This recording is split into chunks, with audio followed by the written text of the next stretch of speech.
Tales of Toronto, the tragic story of Capital P. Murder suspect apparently professing his innocence online. 3 years after his slaying that shocked our city, Avery Haynes with how the grief has come flooding back to the victim's mother. I'm afraid for this day to come. I didn't know in the beginning. 15-year-old Keon Campbell was shot and killed in his driveway. But even when justice is served, it was never end. It was my life. Rapper Pierre Oliver Ellis is wanted on a first-degree murder charge in the shooting death of 16-year-old Keon Campbell. Ellis goes by the stage name Capital P. In 07, my little dropped out, aced the young gun that treated better than my brother, show respect to his mother. Even though there's none back, I love the young plus I never push it back. I think it's the first time where I've actually had a suspect post a video specifically about the murder. About the murder?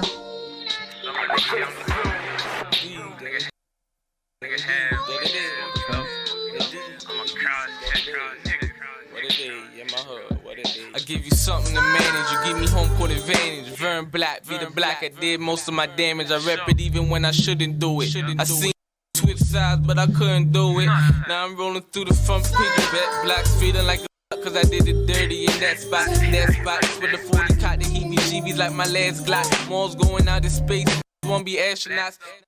Malvern is the name of one of Toronto's most notorious neighborhoods. It is a community largely populated by mixed-income Caribbean and South Asian Canadians who struggle against the crime and violence that has become a commonplace in the area. The neighborhood also has the highest concentration of young people in Toronto. Since the early 2000s, the community has made consistent and successful attempts to improve following Project Impact, in which hundreds of police officers from the Greater Toronto area cracked down on known associates of the Malvern Crew Street Gang, and early morning raids across the city on May 12, 2004. I think that was in another video. During the raids, 71 warrants were executed, resulting in the arrest of 65 people. Further raids and the implementation of Project Pathfinder would result in arrests of the Malvern Crew's rival gang, the Galloway Boys, located several blocks away in West Hill. Even after these raids, the violence in Malvern didn't stop. Just 1 year later, the city of Toronto would not only nickname 2005 as the year of the gun, but they would list Malvern as a priority neighborhood. It's been a bad year for gun crime in the country's largest city. Malvern is not a bad area, we just have some bad people.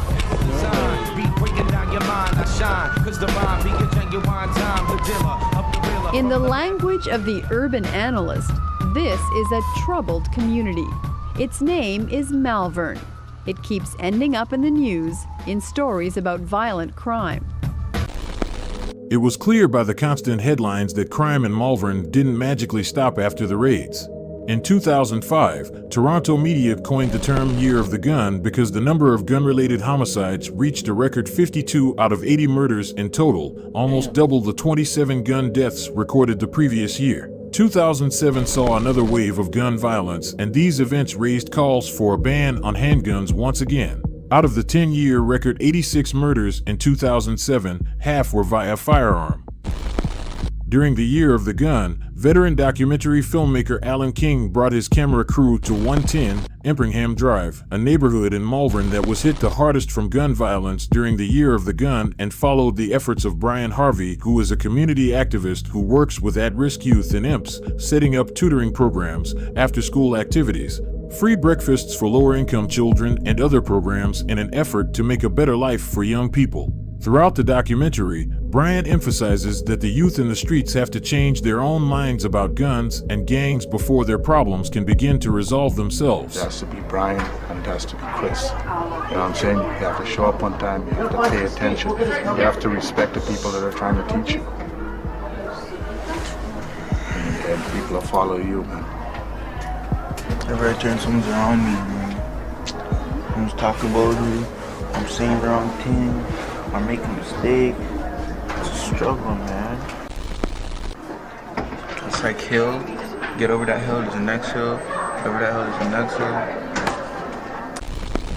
The 2006 documentary closely follows Brian Henry and his program launched with the help of the Toronto Catholic School Board called Real Opportunities for Success in Education, aka ROSE.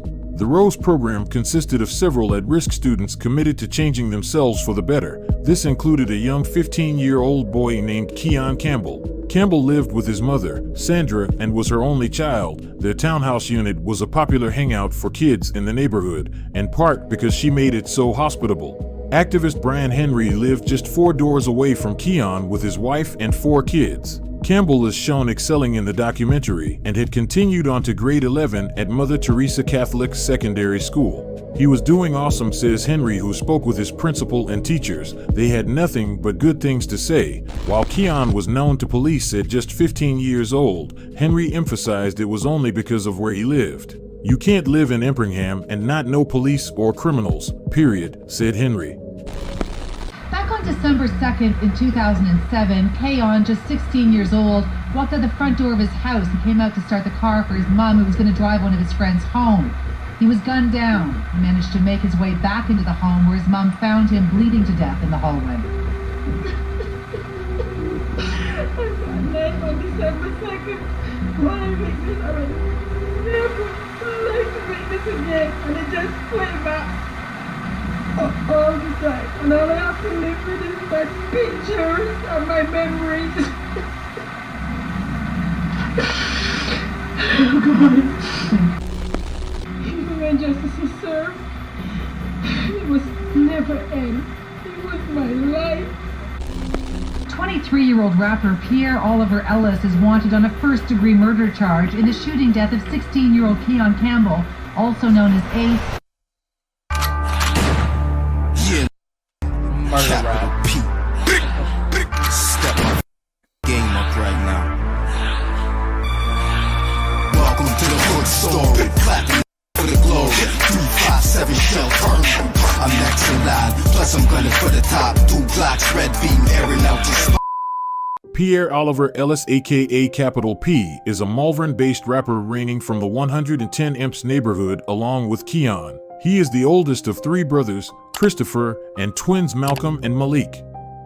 Sources say the twins were the closest with Keon and that Capital P treated him like another one of his younger brothers, but that did not stop Toronto police from marking him as the sole suspect in the death of Keon. Capital P made the RCMP's wanted list for murder, and authorities had searched for him for almost 2 years until he decided to surrender. Once arrested, Toronto police were notified that in 2009, while on the run, P was reported to have been involved in violent break-and-enters in Alberta in which homeowners were held at gunpoint and burned with hot metal in at least one instance.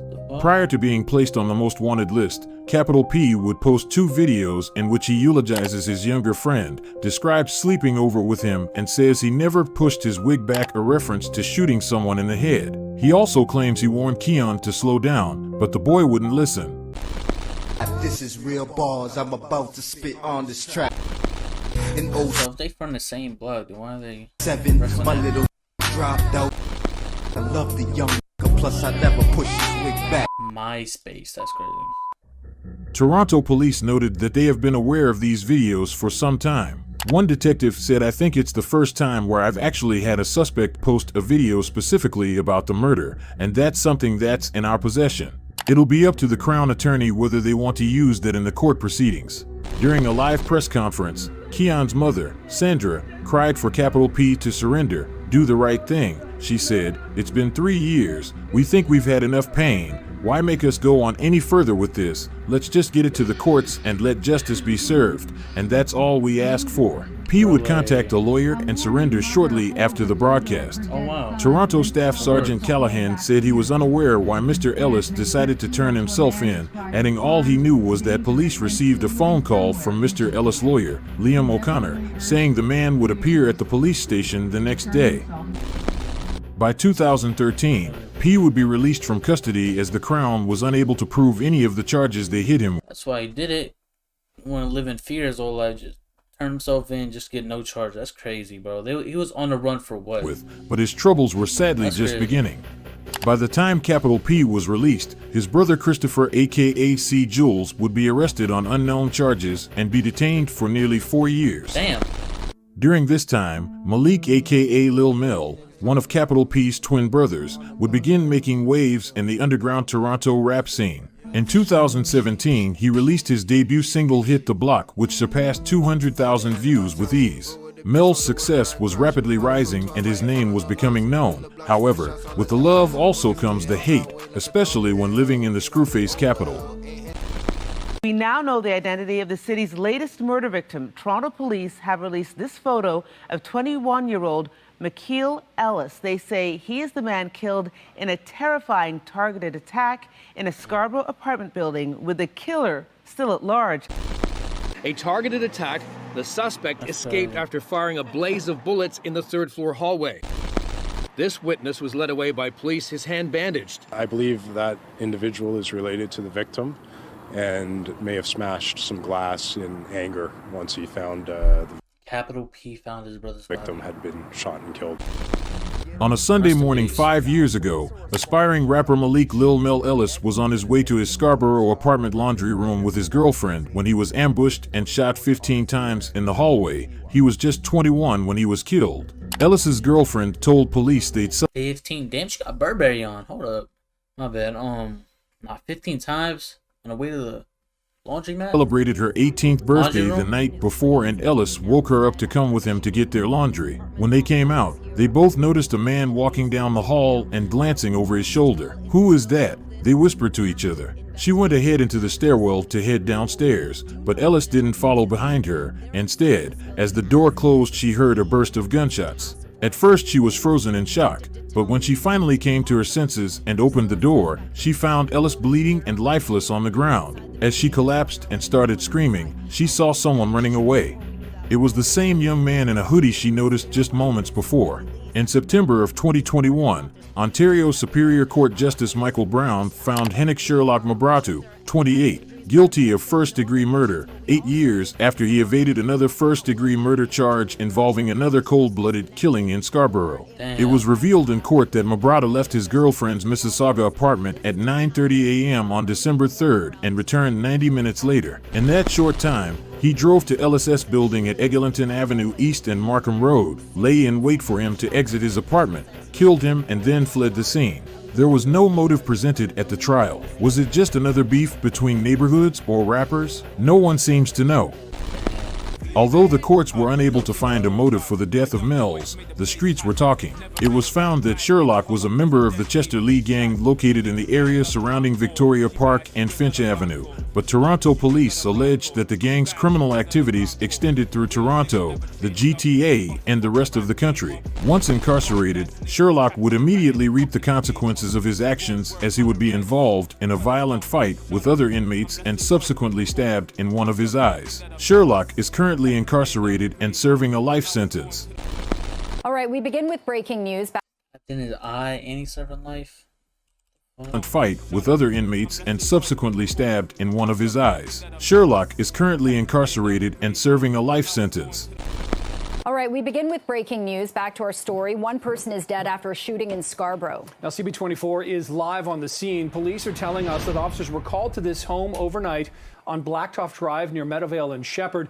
Investigators say the male victim was pronounced dead on the scene. At this point, there is no word on any suspect. So this is his twin brother. Mel's twin brother that passed. You can see the investigation started overnight. Stay with us here on CB24 for the very latest That's on crazy, this developing bro. story. In a tragic turn of events, So Capital P's little brother, the littlest one, started doing time. He did like 4 years on unknown charges.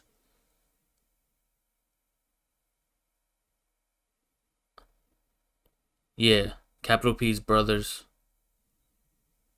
Yeah, his one brother would do 4 years, his littlest one, then the twins would both die. Damn. 2 months after Lil Mel's killer was sentenced to life, his twin brother was executed in a Scarborough home. 2 weeks later, Toronto police would inform the public in a news release that 23-year-old Jovane Watson turned himself in and has been charged with the murder of Malcolm. Not much is known about the history between Jovane and Malcolm, but sources say Jovane has a lengthy criminal history. In fact, he was one of piling his ass. 6 people arrested for the Raptors parade shooting back in 2019. Wait, didn't we talk about this dude? or something like that. He is still currently awaiting trial and has yet to be sentenced in the death of Malcolm. What the fuck is going on? What the fuck? That was an abrupt ending. Capital P going through it. Damn, he lost 2 brothers, 1 in the system. Rest in peace.